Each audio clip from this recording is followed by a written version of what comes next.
Hi there. Today we're going to be looking at how to add tags and categories to our blog and how to use them as well.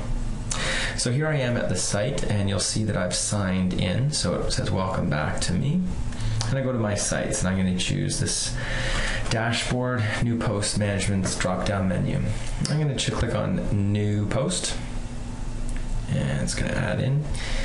And just for the sake of this, I'm going to add in a test post, managing labels and categories.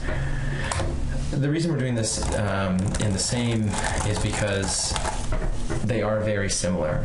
There are different ways to track, file, retrieve, and access the blogs that you are writing, but also to help others who are reading your blog posts to find the information quickly. So I'm just going to insert this text here just as a random piece, and then I'm going to scroll down to the right-hand side. Here's the categories area. So categories are areas that are umbrellas that you can use to file your blog posts. If this blog post is talking about 21st century skills, I might want to categorize that blog post under there. If it's talking about the classroom, I can do 2 or more, cohort 21 in general, etc. But what I want to do is I want to actually add a new category. I'm going to add a category for my action plan. So I click that, and that appears underneath. I very simply just write action plan, and now I can put it underneath. I can nest it under one of these, but I don't want to do that. I want it to be underneath the parent category of all categories. So I'm going to add a new category by clicking that, and there it is. It comes automatically checked off as well. So again, categories are there to help us, your readers, but also you, retrieve, access, and find what you're looking for in content or in discussions. And that's why they're very valuable. So let's scroll down to the next area, tags. Tags are a way to label or sort through. If you remember the binders that have the inserts in them, you can imagine that labels are those little file folders that allow you quick access to try and see them. So a tag that I might want to enter, because I'm talking about my action plan, a tag I might want to enter is action plan itself. Help me with a quick search. Maybe I want to do the topic of my action plan, which could be, and you'll see I'm separating it with tags, with commas. So I'm allowed to write phrases. So I could say the action plan, another tag could be flipped classroom. So there's no comma being put between the flipped classroom. There's no comma necessary. It reads it as a new tag will be separated by the commas. So you can use that.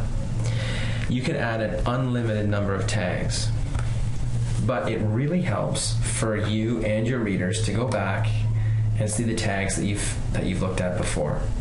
This is a tag cloud, and the tag cloud will grow words in live time the more that you've used them.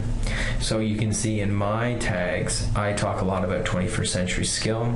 I've talked a little bit about face-to-face, even less about Pinterest, Remembrance Day, and Starbucks, of course. So these are 2 ways that we can sort through.